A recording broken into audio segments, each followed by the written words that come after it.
जो हम अन्य जाति के लोग हैं, हम उसके चुनाव में नहीं आए, क्योंकि बेटों ने रोटी नहीं खाई इसलिए हमको ये रोटी मिल गई ना।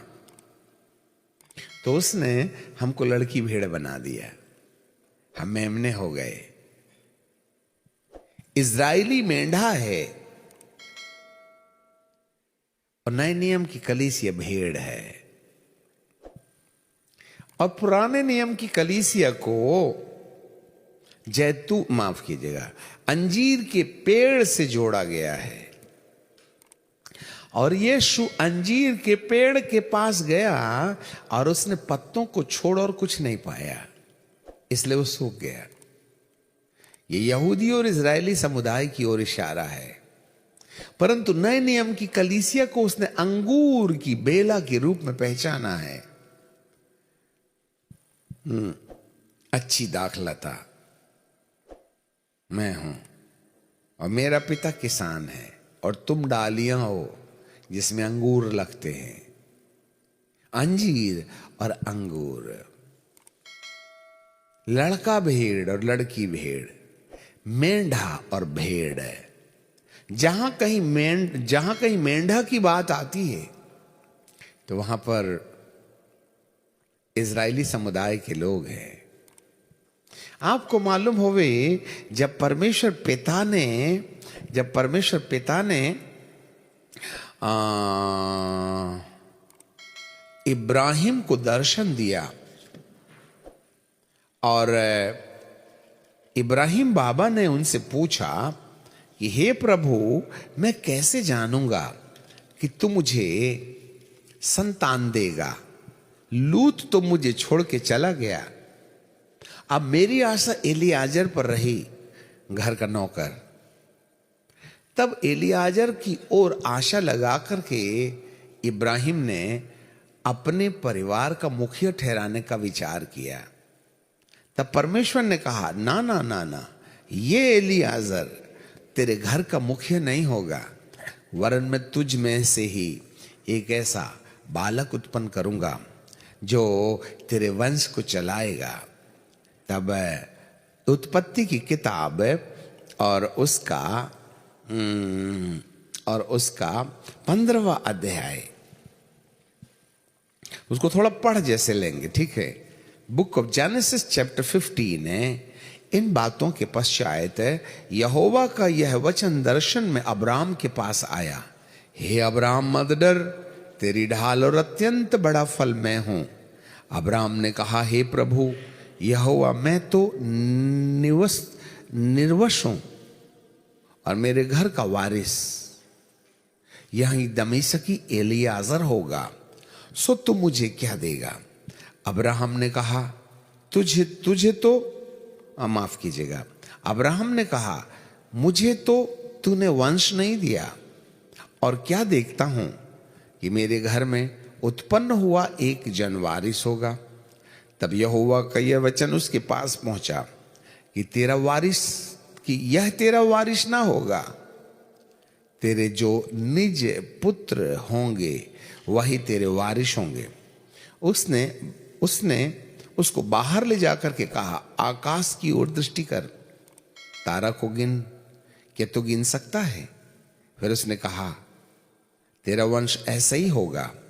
उसने यहोवा पर विश्वास किया। अब जरा देखिएगा, उसने यहोवा पर विश्वास किया और यहोवा ने इस बात को उसके लेखे में धर्मी गिन लिया। अब आगे जरा सिलसिला देखें। तब उसने उससे कहा, मैं वही यहोवा हूं जो तुझे कसदियों की उर देश से बाहर ले आया हूं, कि तुझको एक देश का अधिकार दूं। उसने कहा, हे प्रभु यहोवा, मैं कैसे जानूं कि तू इसका अधिकारी होगा? यहोवा ने उससे कहा, मेरे लिए 3 वर्ष की एक कलोर गाय का बच्चा और 3 वर्ष की बकरी और 3 वर्ष का मेंढा, भेड़ नहीं मेंढा, और एक पंडुकी कबूतर का बच्चा, और इन सबों को लेकर बीच में से 2 टुकड़े कर और टुकड़ों को आमने सामने रख। पर चिड़िया को उसने टुकड़े ना किया। कलोर गाय, बकरी बकरी, मेंढा लड़का भेड़। आपको मालूम होवे लड़का भेड़ इजराइलियों की ओर और बकरी इब्राहिम के द्वारा हाजिरा के रास्ते उत्पन्न सेकंड लार्जेस्ट पॉपुलेशन इस्माइलीज, वो बकरी की ओर और कलोर मिस्र, हे मेरे मिस्र, हे मेरे असुर और हे मेरे इज़राइल। आपको मालूम होवे, यहां हम ज्यादा गहराई में नहीं जाएंगे, परंतु मेंढा अर्थात लड़का भेड़ ये यहूदियों की ओर इशारा करती है, परंतु नए नियम की कलीसिया को उसने भेड़ या मेमने के रूप में पहचाना है।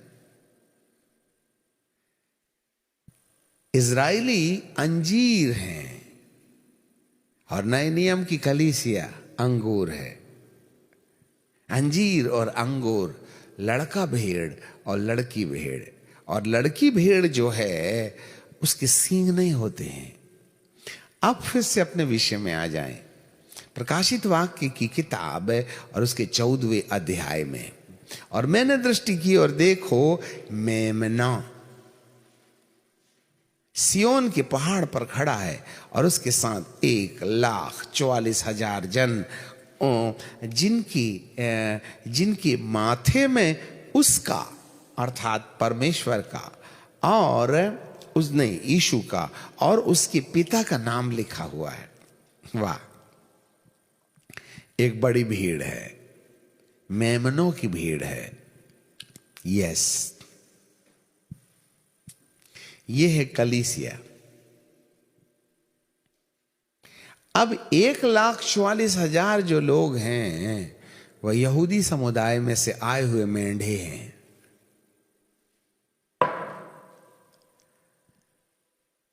पर ये मेंढों के सींग थे, ये भेड़ नहीं बने थे, ये लड़का भेड़ थे। इनको परमेश्वर ने लड़की भेड़ में बदलना है, मेमने में। और ये कठिन विषय है परमेश्वर के लिए कि लड़का भेड़ को लड़की भेड़ में कैसे बदला जाए, क्योंकि स्वर्ग में ना सींग वालों का कोई काम नहीं, भले ही मुड़ा हुआ होगा।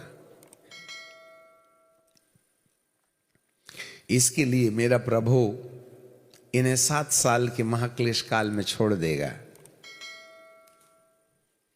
लड़का को लड़की बनाने के लिए। तब एलिया बाबा और मूसा बाबा आएंगे। इसी प्रकाशित वाक्य की 11वें अध्याय में यदि हम देखें तो वहां 2 book of Revelation chapter 11 and verse 3, और मैं अपने 2 गवाहों को यह अधिकार दूंगा कि टाट ओढ़े 1260 दिन तक अर्थात 3.5 साल तक वह भविष्यवाणी करे।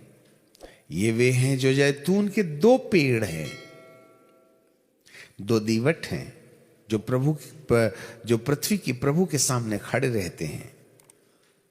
ये जो 2 सेवक हैं, प्रेरित और भविष्यवक्ता, एलिया एंड मूसा, ये 7 साल के महाक्लेश काल के बीच में यहूदी समुदाय के पास भेजे जाएंगे।